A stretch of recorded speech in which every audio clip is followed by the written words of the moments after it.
আসসালামু আলাইকুম সুপ্রিয় দর্শক, কেমন আছেন সবাই? আশা করছি সকলেই ভালো আছেন। আজকের ভিডিওতে আমরা কথা বলবো ইরাকের বেসিক স্যালারি নিয়ে। বর্তমান সময়ে বাংলাদেশ থেকে এখন ইরাকে কিন্তু প্রচুর বাংলাদেশি ভাই যেতে চাচ্ছেন, আমরা কিন্তু জানি। আমাদেরকে প্রচুর বাংলাদেশি ভাই কিন্তু কমেন্ট করে থাকেন বিভিন্ন বিষয় নিয়ে। তো আজকে আমরা ট্রাই করব ইরাকের স্যালারি সম্পর্কে কিছু গুরুত্বপূর্ণ তথ্য আপনাদেরকে দিতে।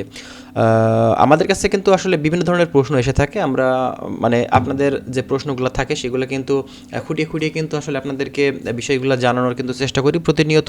তো আজকে আমরা স্যালারি বিষয় নিয়ে কিছু তথ্য আপনাদেরকে দিব। আমাদের বেশ কিছু ভাই কমেন্ট করেছিলেন, ভাই আসলে ইরাকের বেসিক স্যালারি কত টাকা, আমি সেখানে নতুন গেলে কেমন টাকা আমি ইনকাম করতে পারবো প্রতি মাসে। তো আজকের ভিডিওটি আপনাদের জন্য আমি মনে করি খুবই গুরুত্বপূর্ণ, বিশেষ করে বাংলাদেশ থেকে যারা নতুনভাবে এখন এই মিডল ইস্টের যুদ্ধ বিধ্বস্ত দেশ ইরাকে যেতে চাচ্ছেন। ভিডিওটি অবশ্যই আপনারা স্কিপ না করে শেষ পর্যন্ত দেখবেন। অনেক কিছু গুরুত্বপূর্ণ তথ্য আজকের এই ভিডিও থেকে আপনারা পেয়ে যাবেন। যারা নতুন এসেছেন চ্যানেলটিকে সাবস্ক্রাইব করে রাখবেন, যারা অলরেডি করে দিয়েছেন তাদেরকে অসংখ্য ধন্যবাদ। চলুন তাহলে শুরু করা যাক। আচ্ছা, ফার্স্ট অফ অল আপনাদেরকে বলি, ইরাক দেখেন এই মিডল ইস্টের দেশটাতে কিন্তু একজন নতুন কর্মী সেখানে মানে পা ফেললেই, আমি বলবো যে পা ফেললেই একজন বাংলাদেশি ইরাকে যে কোনো কাজ করুন না কেন সেখানে গিয়ে কিন্তু কমের পক্ষে একদম কিছু ইনকাম না করলেও $350 থেকে $400 একজন বাংলাদেশি ইনকাম করে থাকে। এক কথাতে বেসিক স্যালারি যদি বলতে হয় তাহলে ইরাকের বেসিক স্যালারি হচ্ছে $400, যেটা বাংলাদেশি টাকাতে আপনি যদি কনভার্ট করে থাকেন 120 টাকা দিয়ে, তাহলে আপনি দেখবেন যে এই $400কে আপনার যখন গুণ করবেন 120 দিয়ে, তাহলে আপনার টাকাটা বেরিয়ে যাবে হচ্ছে 48,000 টাকা। তো বর্তমান সময়ে ডলারের রেট কম বেশি করছে, আবার আপনি যদি সেখান থেকে টাকা পাঠিয়ে থাকেন তো এই ক্ষেত্রে দেখা যাবে যে এক এক ব্যাংকে এক এক রকম রেট পাবেন। অনেকেই হুন্ডিতে টাকা পাঠিয়ে থাকে, হুন্ডিতে টাকার রেট কিন্তু বেশি পাওয়া যায়। আপনারা হয়তো অনেকেই কম বেশি অবগত আছেন এইসব বিষয়ে, ঠিক আছে? তো আমরা টাকা পাঠানোর বিষয় নিয়েও কিন্তু আমরা কথা বলার চেষ্টা করব। বাংলাদেশিরা সেখান থেকে কীভাবে টাকা পাঠায়, কী কী মাধ্যম দিয়ে টাকা পাঠানোর ওয়ে আছে, ঠিক আছে?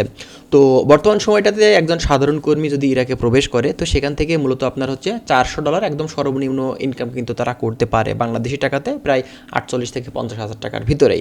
এখন আসেন, অনেকে আমাদের কাছে কমেন্ট করেন, ভাই আলাদা ইনকামের কি সুযোগ আছে ইরাকে? দেখেন ইরাকের মানুষগুলা আসলে কিন্তু তারা খুবই ফ্রেন্ডলি, এবং আপনি যদি তাদেরকে যে কোনো কাজে সাহায্য করেন দেখবেন আপনাকে কিন্তু 5 টাকা, 10 টাকা, 2 টাকা, 1 টাকা তারা কিন্তু আপনাকে খুশি হয়ে কিন্তু আপনাকে দিবে।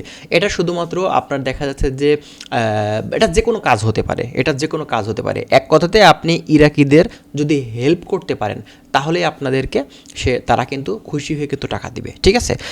ধরেন আপনি যে জায়গাতে কাজ করছেন, আপনি সেখানে আশেপাশে যে দোকানপাট আছে বা অন্যান্য যেসব ফ্রেন্ড সার্কেল আছে, মূলত এরা কিন্তু বাংলাদেশিদের জানে যে এরা আসলে মূলত কাজ করে, কাজের জন্যই কিন্তু এদেরকে ডাকা হয়ে থাকে।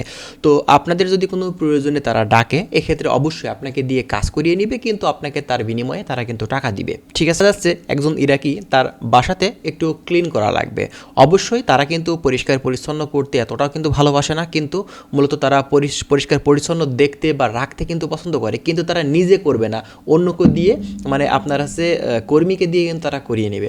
তো এক্ষেত্রে বুঝতে পারছেন সবার আগে তো বাংলাদেশিদেরকে ডাকবে, তো এক্ষেত্রে বাংলাদেশিদের কিন্তু ডেকে সেই কাজটা কিন্তু করিয়ে থাকে। সেক্ষেত্রে দেখা যায় তারা যদি 1 ঘন্টা কাজও করিয়ে থাকে, তার বিনিময়ে আপনাকে দেখা যাচ্ছে যে 5 দিনার বা দেখা যাচ্ছে আপনাকে 10 দিনার বা 25 দিনার পর্যন্ত দিতে পারে। সেটা আপনার তার মন মানসিকতার উপরে কিন্তু নির্ভর করে থাকে।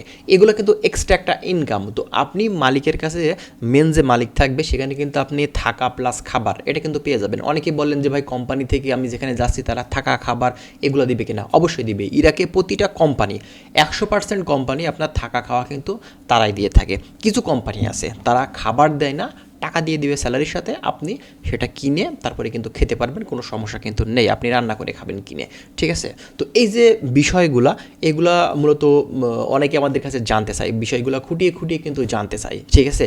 তো আমরা চেষ্টা করছি সেসব বিষয়গুলো আপনাদেরকে জানানো। আর আরেকটা বিষয় আপনাদেরকে বলি, আমাদের হয়তো অনেকেই বলতে পারেন যে ভাই আসলে আমি যে জিনিসটা জানতে চাচ্ছি হয়তো আপনি যেটা বলছেন তার সাথে মিলতেছে না। দেখেন দালাল যে জিনিসটা আপনাদেরকে বোঝাবে সেই জিনিসটা কখনোই ভাই আমাদের সাথে মিলবে না, কারণ আমি একজন ইরাক প্রবাসী ভাই, আমরা সরজমিনে আমরা সামনাসামনি দেখে সব কিছু মনে করেন যে পরিস্থিতির শিকার, সেজন্য কিন্তু আমরা বিস্তারিত বিষয়গুলো কিন্তু খুঁটিয়ে খুঁটিয়ে বলতে পারি। কিন্তু দালাল আপনাদেরকে এমনভাবে ব্রেন ওয়াশ করবে যেটা কিন্তু আপনি বিশ্বাস করতে বাধ্য থাকবেন, এবং সেই বিশ্বাসের উপরে সেখানে আপনি যাওয়ার পরে দেখবেন যে কথা কাজে কোনোটাই কিন্তু মিল নেই, ঠিক আছে? তো এটা হচ্ছে মূলত কথা।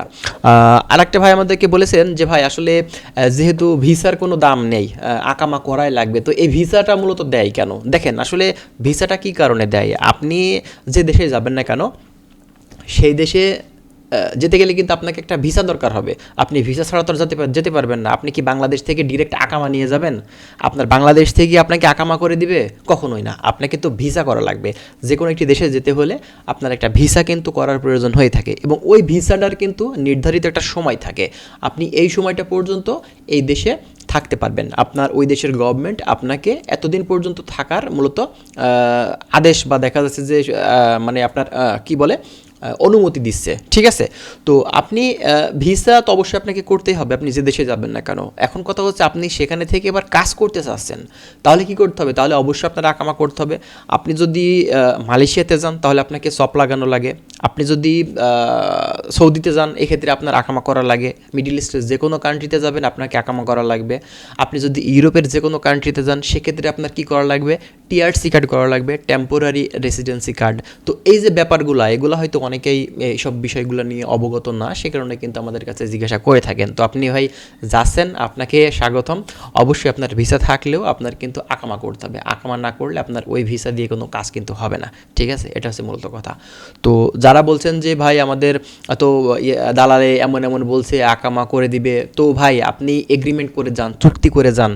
আপনি চুক্তি করে যান। আপনি যখন 6 থেকে 7 লক্ষ টাকা ধার দেনা খরচ লোন সুদের উপরে নিয়ে জমি জায়গা বিক্রি করে আপনি যখন টাকা দিবেন দালাল বা এজেন্সিকে, অবশ্যই সেই টাকার আপনার মায়া আছে। তো এক্ষেত্রে অবশ্যই তো আপনাকে কী করতে হবে? আপনাকে একটা এগ্রিমেন্ট মানে পাকাপোক্ত জিনিস আপনি বাংলাদেশ থেকে করে যাবেন। আপনি সেখানে যাচ্ছেন এত টাকা খরচ করে, সেখানে গিয়ে দেখা যাচ্ছে আপনার আকামা করে দিল না, আপনি অবৈধভাবে সেখানে থাকলেন, তাহলে তো ভাই সমস্যা, ঠিক আছে? আপনার ওই যে ভিসা দিবে, আপনার ভিসা থাকবে কিন্তু আপনার যদি আকামা না থেকে থাকে, ঠিক আছে, তাহলে তো ভাই সমস্যা। আপনাকে যদি পুলিশে ধরে রাস্তায় তার আগে আপনার কাছ থেকে মানে পাসপোর্ট চাইবে, আপনাকে বলবে জিবে পাসপোর্ট জাওয়াজ, ঠিক আছে, আপনি দিবেন। তারপরে আপনাকে জিজ্ঞাসা করবে জিবে ইকামা, ঠিক আছে, আপনাকে আকামা চাইবে আপনার কাছে। আপনি আকামা যখন না দিতে পারবেন তখন তো ভাই আপনার মানে ধরে নেবে পুলিশে, ঠিক আছে? এই যে বিষয়গুলো, এগুলো হয়তো অনেকে অবগত না, সে কারণে আমাদের কাছে বিভিন্ন ধরনের বিষয় জানতে চান। তারপরেও আমরা চেষ্টা করছি আপনাদের বিভিন্ন ধরনের বিষয় সম্পর্কে অবগত করার। যাই হোক, ভিডিওটি অনেক লম্বা হয়ে গেছে, ভালো থাকবেন। পরবর্তী আপনারা কী বিষয়ে জানতে চাচ্ছেন সেটা কমেন্ট করবেন, আমরা চেষ্টা করবো ইনশাল্লাহ আরও অনেক ধরনের তথ্যগুলো আপনাদের সামনে দেওয়ার। ভালো থাকবেন, আল্লাহ হাফেজ।